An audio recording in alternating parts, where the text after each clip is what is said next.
it's created conversations before in our office of like, why don't we get to go to Chicago? You're doing these very fun things. Experience, but we also, it's rewarding for the team, but we truly feel that, how are we supposed to ask of them to create this really cool wow experience for our guests if we're not also providing that for them? Love that. That's the clip. That's the Instagram clip. I just want to see people in their natural habitat and just like talking amongst each other. So that was the original thought. It was like, oh, how fun would it be to do a walking podcast? We thought about like stationing Sile at like every block, and we would just catch up. And well, they say people are most natural when talking when they're walking. Yes. That's how you get your kids to open up. Yep, agreed. Stand next to them. I feel like any like really critical conversation I have to have with a coworker, like usually is best served during a walk. Yeah, like not being face to face. Hey, look, what's going on with you? Yeah. Anyways, at this point, I introduce our guest, Alissa Adams. Doo-doo-doo. Alissa, thank you for being our third guest on Walk in the Park. We are here at Rabanus. I learned it is pronounced. Rabanus. Yes, and so pumped to have you on this episode. You've been one of my longest standing colleagues, I would say, in the work world, even when you thought I was like a 65-year-old that you were emailing. That is true. When I was 22 at the time. And I followed you through all these life journeys, your time at West Acres, creating a business here. When we first got connected, you weren't even living in Fargo. No, I was working remotely from Michigan. Yeah, so you've had this world come back here, and I think you have one of the most unique kind of backgrounds and involvement in the workplace in Fargo. And I'd love for newcomers to your story to just hear what was the origins of Alissa Adams. Oh gosh. I want like from 22 years old to now. 22 until now. Well, first of all, thank you for having me. My pleasure. 22 until now. I mean, that's going way back. It's like 4 years, what? Yeah, I mean, I'm only 25, so I have 3 years to cover. So I went to NDSU and majored in business administration.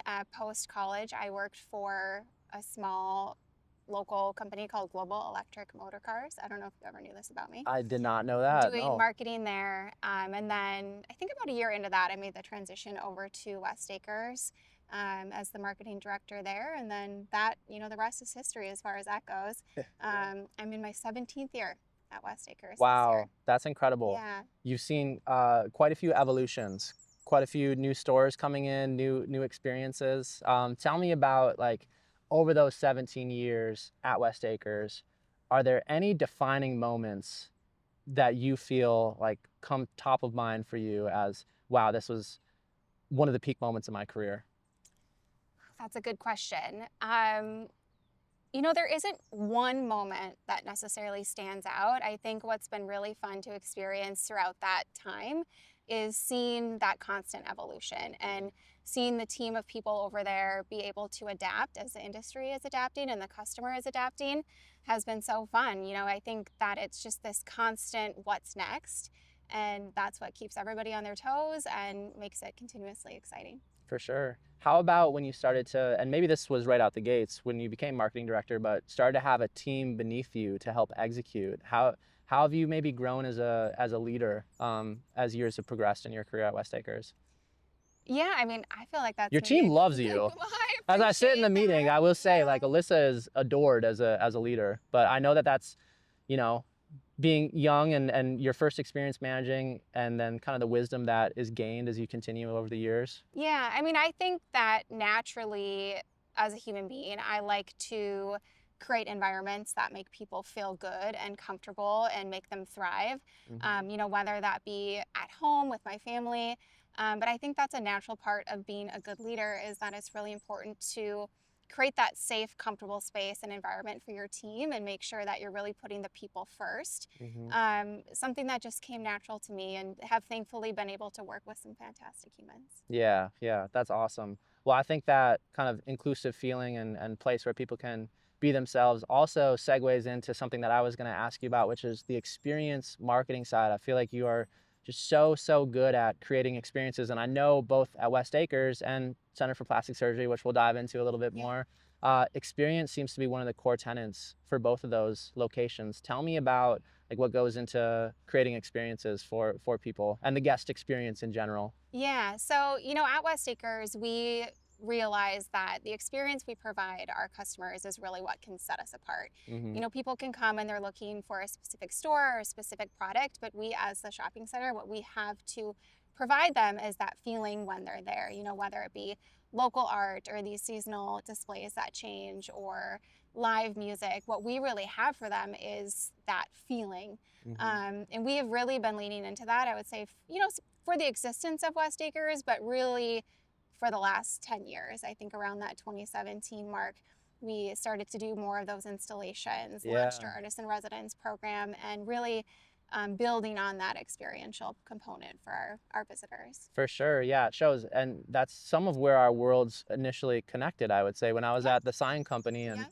doing a lot more in the install space too. And I think that's something that anytime that someone who's not from the Fargo area or even is from the Fargo area comes to West Acres and experiences, it's kind of this vibrance and liveliness that exists. And I know you've got really good partners there that are helping pull that off, but what's sort of the vision behind what you're trying to create or instill in West Acres, and how does it intersect into the arts world, which I know is a deep passion of yours too? Yeah, I mean, truly, I feel, you know, at our role or any business's role into a community is that you have to be connected to, you know, that customer and that community. And a way to do that is through arts and Mm-hmm. creativity and leaning into that feel throughout the center. And so we've found these really wonderful creative partners to bring our space alive, whether it be through art installations from, you know, hanging on our walls or Yeah. these really cool aerial displays that are hanging throughout the center.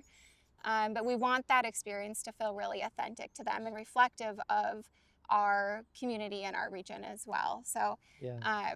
you know, really that authentic experience when they're coming is something that feels good and natural for them. Absolutely. Back when I was in undergrad, I would say one of my dream gigs was becoming a buyer for Target. I like just thought that was gonna happen, and I'll share at a later point my like worst interview experience ever, which was Ooh, I want to hear for that. Target, when I pretty much acknowledged that when I was a 16-year-old cashier, I like knowingly let someone steal from the store. Probably probably not a good thing to bring into an interview setting.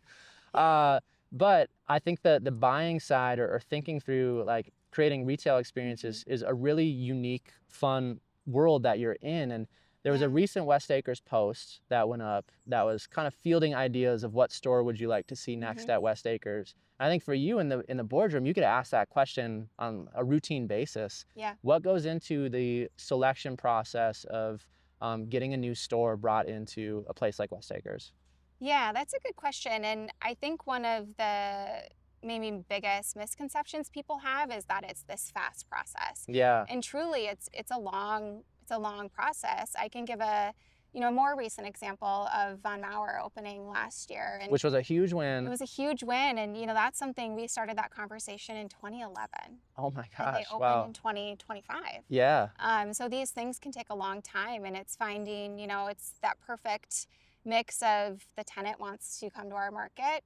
We want them to be here. yeah. We have the space that fits their needs, and then all of the other details within the lease are agreeable to both sides.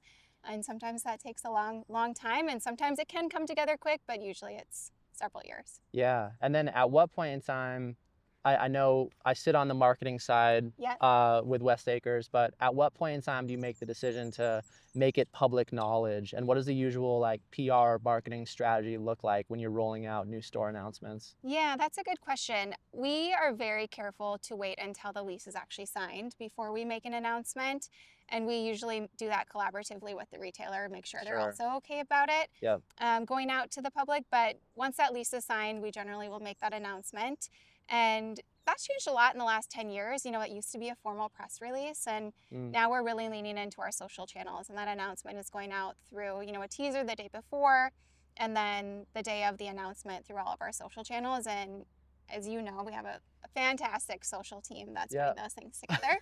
And then, of Ayla and course, Maya specifically. the Yeah. support of you guys in the promotion of it from the ad side. Yeah, well, it's so much fun. I feel like anytime I find out about a new store, I feel like I'm holding on to this secret knowledge that we haven't yet let the rest of the community know. But there's so much that goes on behind the scenes. Also, one of the things that I've always been fascinated by is like the people that make West Acres run. I Yeah. learned this year that you push your own snow. I don't know why, that kind of blew my mind. I was like, oh my Yeah. gosh, there's an Unless it's operations a, team. an absolutely huge storm where we can't keep up, our team is the ones coming in at 4 in the morning It's to crazy. push the snow to make sure that the mall can open for customers. So talk to me about like the camaraderie that exists, and you have so many team members that have worked there for many years, Yeah, which some speaks to 50. yeah, Yeah. yeah, something that you've been able to build, you and your team have been able to build at West Acres is just this retention that a lot of companies would crave. So what is it like being an employee at West Acres? It's truly a special experience. It's a place where you can tell people genuinely care for one Mhm. another. You're having conversations about your family and your interests outside of work. People are coming to work happy to be there. Um, it's just a really good place to be, and I feel Yeah. like that plays into the retention. You can have all these shiny bells and whistles for people at a job, but if it doesn't feel good to be there and you don't feel like you belong, people are going to leave. Yeah, And I think that's something that throughout West Acres history, they've done really well. for sure. Looking ahead to maybe the next 5 to 10 years of West Acres, I won't make you drop any possible stores that might come in. I did leave in the comment section on Yep. that post Patagonia, so Okay. Okay. We work hear your ya. magic. But looking ahead to the next 5 or 10 years that will take place at West Acres, what are some of the things that you're most excited about that are on the horizon? Oh, that's a good question. There's some things that we are excited about that I can't talk about. All right. But I think the one thing with our industry is that, change is normal, and that's something we know that is always going to be there. And so Mhm. it's continuing to plan and adapt and constantly stay on our toes to make sure that we are doing our best to bring the right tenants and experiences to West Acres that Yeah. our community wants. Love it, love it. Mhm. I'm gonna pivot into Center for Plastic Surgery, Okay. which is an incredible business that was brought to town by you and your husband Nick, who's still want to get a beer with him sometime. I feel like He's a pretty cool he's guy. like my dream guy. Yeah, super Mine cool. too. Yeah, look at us, look at us. But yeah, I also will say you're living the life that I hope for someday, which is starting a business with your significant other. Riley and I, who used to be coworkers and someday might start our own business, who Yeah. knows? What has gone into like managing the business and personal lines and how that intersects with such a endeavor like this? Yeah. Well, thank you for those kind words. I will say that first of all, I want to give my husband Nick, so much credit. CFPS really is his baby. He had Mhm. the vision for it. We spent 6 years. I was working remotely for West Acres while we lived in Michigan. He was doing his training, and then we moved to Arizona for a year while he finalized his training. And during our time there, he really was, you know, envisioning what CFPS was Yeah, going to be. And when we came back here and started, it was 2020 in the midst of the pandemic. great time. And, he had this dream, and I was a little hesitant. It was, Right. a weird time, and wasn't sure how it was going to pan out. And he hit the ground running and immediately right away hired some wonderful people. One of our first hires, actually the first hire, was a marketing director. And the reason I bring that up, in talking about marketing, is I feel Yeah. like where some companies go wrong is they don't put that emphasis there first to realize that the importance of that Right. in developing your brand and that awareness. And, I attribute a lot of the growth success to having those marketing roots really up front. That's cool. Yeah. Big shout out to Carissa, our Yeah, friend. she's fantastic. That's awesome. Mhm. So you and Nick found an opportunity in the market that there was room here and an appetite here for something like the center that you built. Yeah. But how were you able to go through that amount of growth that you had in the first 6 years now? It's pretty remarkable. I mean, new building, added a whole bunch of new team members, new services. Like, what are some of the things that you would attribute to beyond the marketing side specifically, Yeah. like thoughtful, intentional decisions that led to that growth path? Yeah. It's a mix of good timing and a mix of skill. With anything in life, there's a little Hmm. bit of luck test in there. But I think truly making sure that you're focused on the team first. And so with CFPS, the goal is to put just as much effort into the team as we do into the, the results and the experience for the guests that are coming there. And that's truly paid off. It's a place where we want to make sure, rather I should say, we know that the guests can tell if the employees are happy and like one another. Totally. And that translates into that experience and care that they provide. And, I attribute the amazing team and the relationships that they've built and the culture that has been built by everybody to the success and growth. For sure. And it's so evident just being, associated with your brand and following the socials and all of that, how much energy goes into the team building and camaraderie there as well. Honestly, it's created conversations before in our office of like, why don't we get to go to Chicago? You're doing these very fun things. Experience, but we also, it's rewarding for the team, but we truly feel that, how are we supposed to ask of them to create this really cool wow experience for our guests if we're not also providing that for them? Love that. That's the clip. That's the Instagram. Well, we're going to take a brief sponsor break here, and we have our picnic set up. And so I asked every guest to give me a snack recommendation, and you gave me a coffee, which is a miel. A miel. Pronounced correctly. So shout out to AdShark for the sponsorship. Shout out to Moonrise Cafe for the coffee. I am not a coffee guy. I've had coffee twice in my life. I used to, early days in the working world when coffee drinking was a thing that I thought I had to do. People want to have coffee meetings. I would buy so many coffees and take fake sips of them. It was like a prop on a movie set. For sure. You've maybe paid for one of those coffees that I didn't drink. So now at my age of 33, I just acknowledge I like Poppy. My husband doesn't drink coffee. Really? Yeah, you have that in common. I knew that we'd get along well. I could just sense. And this is the first sponsor break that we've ever done where you brought something. So Alissa Instacarted a picnic basket today, and there's apparently some goodies inside said picnic basket. The goodies were not Instacarted. Those are homemade. Okay. All right. Yeah. Very sweet. Okay. Speaking of experience, evidenced right here. You gotta turn that around and show that to the camera. Look at this. It's got forks. It's got salt and pepper shakers. This is the nicest picnic basket I've ever seen. That is awesome. That is so sweet of you, Alissa. You're welcome. Thank you for the milk and cookies. Sure. Should I give some to our camera folk? I brought them each a box. What? Yep. That's so nice. You are fast tracking as the best guests we've had. Sorry, Ryan and Andrew. Oh, that is so sweet. Thank you so much, Alissa. Oh, there's chocolate on there. Be careful. And one for you. I appreciate that. And there's milk if you want it for your cookies. As we are coming back from our sponsor break, which this is unbelievable, thank you. I do want to ask about your routine. You are so busy. You have so much going on. You're a mom of two. You're a business owner. You're COO at West Acres. You're involved in boards. You've got still an active social life. You're traveling routinely. I feel like your world, if I looked at your calendar, I would probably pass out. How do you manage to maintain routine and just stay on top of all of it? Yeah, I mean, that's a good question. It's not always perfect. I think that one of the things I've learned, even in, more recent years, is that first and foremost, I have to take care of myself first. If I'm not doing the things that make me feel good, whether it's working out, walking, taking time to cook a home-cooked meal that brings me joy, I'm feeling frazzled in other areas.